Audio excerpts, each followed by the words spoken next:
తెలంగాణలో లోక్సభ సీట్లను కాంగ్రెస్ బీజేపీ సమానంగా గెలుచుకోవడంతో మూడు పార్టీల మధ్య వార్ నడుస్తోంది. బీఆర్ఎస్ పరోక్ష మద్దతు వల్లే బీజేపీ గెలిచిందని ఆరోపించారు సీఎం రేవంత్ రెడ్డి. మరోవైపు ఎంఐఎం చీఫ్ అసదుద్దీన్ ఓవైసీ కూడా బీఆర్ఎస్ క్యాడర్ ఓపెన్ గా బీజేపీకి మద్దతిచ్చిందని వ్యాఖ్యానించారు. దీంతో రాజకీయ దుమారం రేగింది.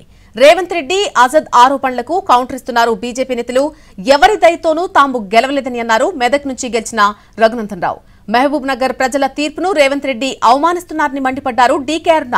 మొత్తానికి లోక్సభ ఎన్నికల ఫలితాలపై కాంగ్రెస్ బీజేపీ నేతల మధ్య మాటల యుద్ధం కొనసాగుతుంటే బీఆర్ఎస్ నేతలు మాత్రం సైలెంట్ గా ఉండిపోతున్నారు. గెలిచిన 8 పార్లమెంటు నియోజకవర్గాలలో బీఆర్ఎస్ 7 సీట్లలో డిపాజిట్లు కోల్పోయింది. ఆదిలాబాద్ కావచ్చు, నిజామాబాద్ కావచ్చు, కరీంనగర్ కావచ్చు, మల్కాజ్గిరి కావచ్చు, సికింద్రాబాద్ కావచ్చు, చేవెళ్ల కావచ్చు, మహబూబ్ నగర్ కావచ్చు. ఈ 7 పార్లమెంటు నియోజకవర్గాలలో బీఆర్ఎస్ డిపాజిట్లు కోల్పోయి బీజేపీని గెలిపించడం ద్వారా బీఆర్ఎస్ నాయకులు ఆత్మ బలిదానం చేసుకొని అవయవ దానం చేసిండ్రు బీజేపీకి. ఈ విషయం నేను ఈ రోజు చెప్పడం లేదు.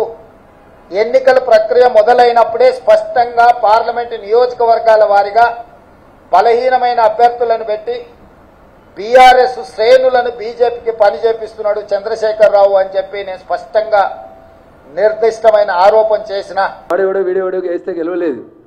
నేను ఎవరి దయాదాక్షిణ్యాల మీద కుర్చీలోకి రాలేదు. అందుకని నా గురించి మాట్లాడే కంటే ముందు నోరు ఒళ్ళు 2 దగ్గర పెట్టుకోవాలని ఈ రాష్ట్ర ముఖ్యమంత్రి గారిని ఈ సందర్భంగా నేను హెచ్చరించడానికి. ఏం మాట్లాడతావు రేవంత్? నువ్వు నాతో మాట్లాడాలంటే ఎందుకు మరి? మల్కాజ్గిరిలో నువ్వు ఎవరిని పెట్టినావు? క్యాండిడేట్ను పక్క జిల్లా వాళ్ళని తెచ్చి ఎందుకు పెట్టినావు? ఎవరికి అమ్ముడు పోయినావు?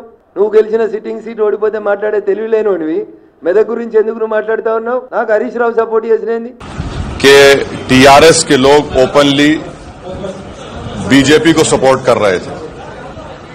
ये भी आवाम के सामने आ गया. ये क्यों किए मेरे को नहीं मालूम. ये एज अ पॉलिटिकल स्ट्रेटेजी उनकी बहुत गलत स्ट्रेटेजी थी.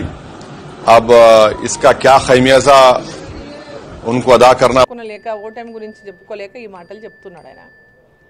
ఈరోజు వాళ్ళ అధికారంలోకి వచ్చినట్టు ఎట్లా వచ్చింది మరి? టీఆర్ఎస్ పార్టీతో కుమ్ముకై అధికారంలోకి వచ్చిందా?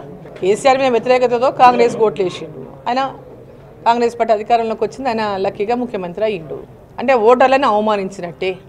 ఈరోజు ఓటరు ఎవరికి ఓటేయాలనో వాళ్ళకి ఓటేసిండు. ఈరోజు ఆయన ఓటమి చెందిండు కాబట్టి అక్కడ ఏ రకంగానో రకంగా తనని సమర్థించుకోవాలి కాబట్టి